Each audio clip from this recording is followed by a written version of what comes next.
Hi, this is Gary with Gary Sprinkler Repair Service, and today I'm going to show you how to install a battery-operated single-station Hunter node irrigation timer. Okay, this is the Hunter node battery-operated timer. This is a really good application to use whenever you run into a situation where possibly somebody has cut the wire for your irrigation valves and there's no way of rerunning a new wire.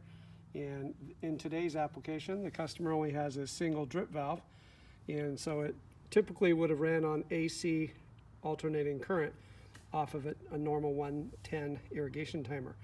However, their timer wasn't functional and rerunning a new wire wasn't an option.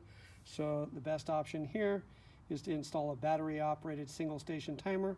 It runs on two 9-volt batteries, two of these guys right here. And it needs a DC switching solenoid. Again, this is AC switching solenoid. This next timer, or the solenoid, I'll show you here in just a sec.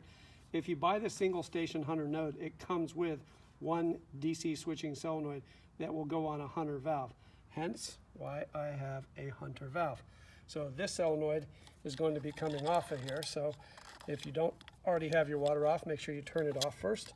And then go ahead and take your solenoid off of here, your AC switching solenoid current, or AC switching solenoid, sorry. And you're ready to go to install the DC switching solenoid. And then it'll operate off of battery mode. So I'll show you how that's done here in just one sec. All right, so let's go ahead and open the box up here, get the manual out. Don't think I'll need that. I know what I'm doing already. Here's our DC switching solenoid. It comes with it. And you just have to loosen that up off of the back of the box here with the little twist tie. And then you should be able to free that up and it'll be ready to go. And here's our timer. So here's the solenoid. It's already wired up to the timer. You don't even have to mess around and do anything there. Now the reason I chose a Hunter valve is because this mounting bracket will sit on top of that solenoid over here. So I'm going to go ahead and take my DC switching solenoid.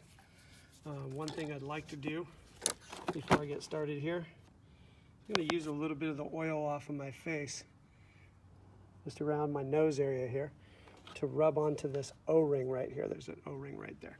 So I'm going to go ahead and rub some of that on there so that it's able to slide on there a little better. All right, let's see here. We'll go ahead and get that mounted on there real quick. Okay, now we've got the solenoid mounted on there. Next trick is to put the mounting bracket. And you just literally slip it over the two wires here. So I'll see if I can do this with one hand. I'm going to slip it over the two wires. And then it literally sits down over the solenoid. So let's get these two wires in there. So put the two wires through the slot. And we can turn our timer around here and our bracket, and then we can go ahead and set this up underneath here. So, and you can set it however you want to where the wires aren't showing. So you can see here, however you want to position this, you can out of the way or whatever you want to do. And then it's ready to start putting the battery in. Now, if you were to buy a Hunter node and it had more than one station, they're not already pre-wired. The black is typically your common, and then all of the station wires are all the same. They're all red on the timer. So you just need to look on the timer and see which one's 1, 2, 3, 4, and wire them up to your valves that you have. But today, just one valve, and we've got a rubber cap here that we can remove. So one of the critical things and big mistakes I see on these Hunter battery-operated timers, and most battery-operated timers that people screw up on, is they put the batteries in first and then they wire the timer up. So that leaves all of the, once the battery powers on, it opens everything up. It switches, it's all the solenoids. So you want to have them wired up first so that they're in a open position, and then when the timer gets battery powered, once the second battery goes in, it closes all of them. Otherwise you'll have all of your valves in an open position. So wire them up first. Again, the one station already comes wired up to the timer. You don't have anything to do. Literally take the solenoid off, put the DC switching solenoid that comes with the timer on, And then the next trick is you literally unscrew these two halves right here, and in the bottom portion right here is a place for two 9-volt batteries. And then next I'm going to go ahead and install those, and then next I'll go ahead and show you how to program the timer. So here's our two batteries installed. Once I installed the one on the left, it doesn't matter if you go left first or right first. Once I installed the first one, I heard the solenoid go click, and that now means it's in a closed position. So when the timer comes around on its program cycle, it will hit that with current again, and it'll open the solenoid.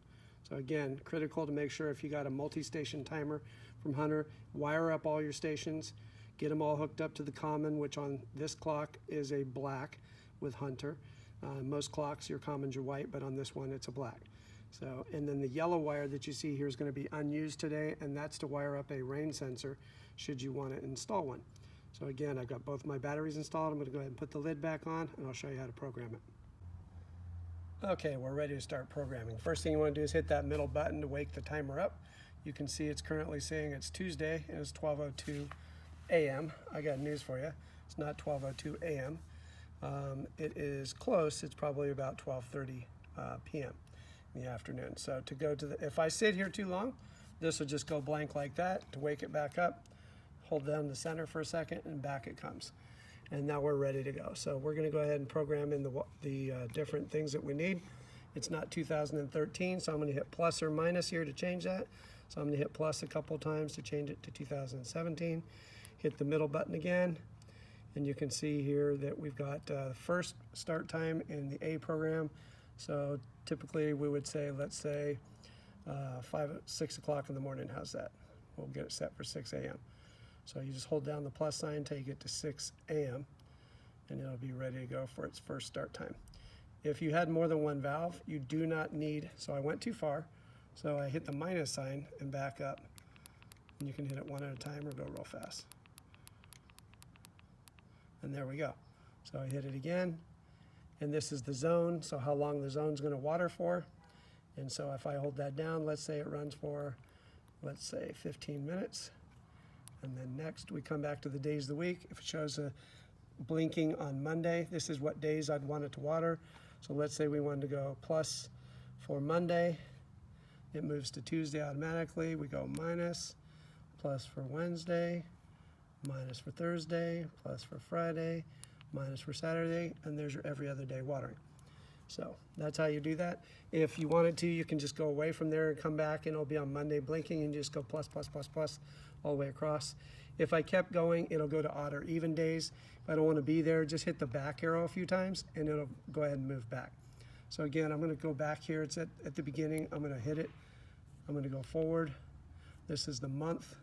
So we're currently in December, so I'm going to go down to go backwards.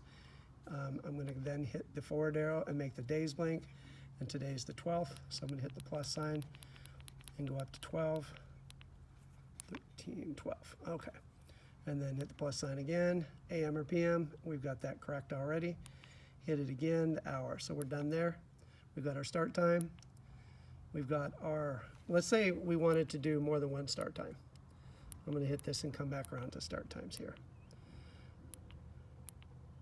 There's our start time. Let's say you wanted it to run at 6 in the morning and again at 7 o'clock at night. You go forward, put in a second watering time with plus or minus. To get rid of that in the fall, if you didn't want that, you just come over here to the second watering time and scroll up to midnight or down to midnight, whichever one's closer. And once you hit the midnight position, it'll say off.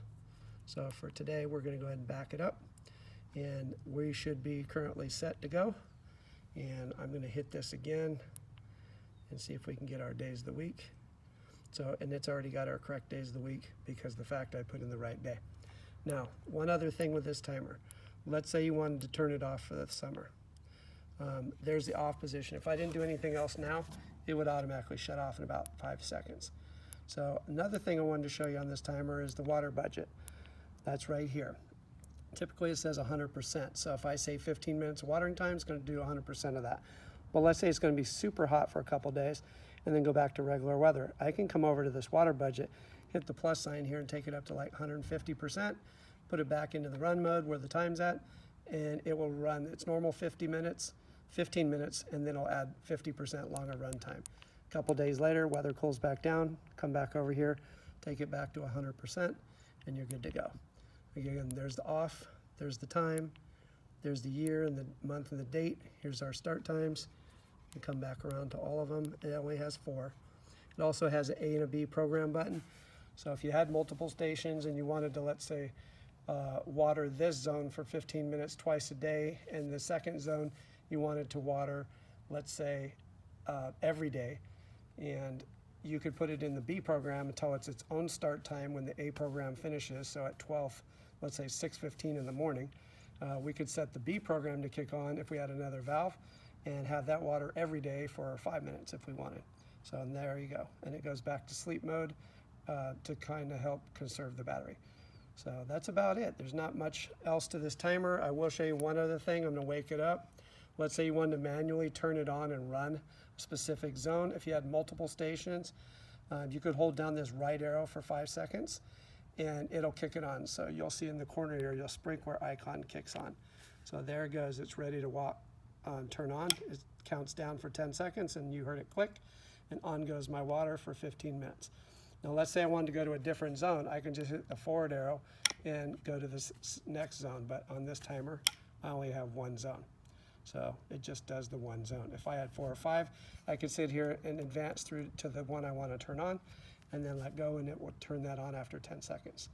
If I decided I don't want it running right now, I just hit this middle button a couple times until I come back around to the off. And there it is. I wait a few seconds. It's going to shut off in 10 seconds. And there you go. Don't forget to put the rubber tight lid back on this so that it's nice and watertight. So to be in the run mode, just so you know, is right here. Here's your run mode. And it's not going to stay there forever because of the fact it saves its battery. So if you sit here too long in the run mode, if you turn it on, it'll come on. If it's sleeping and there's nothing on the screen and 6 o'clock in the morning rolls around, it will automatically wake itself up and turn itself on.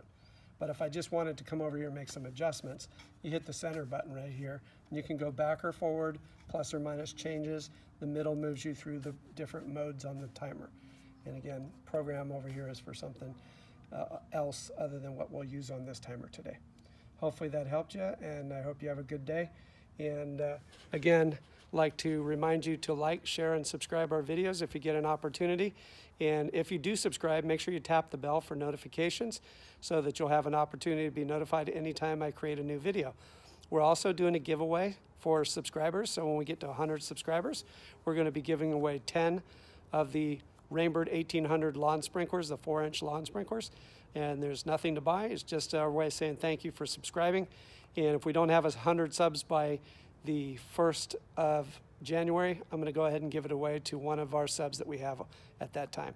Again, I'd like to thank you for watching our channel, and I look forward to helping you with some future projects. Take care.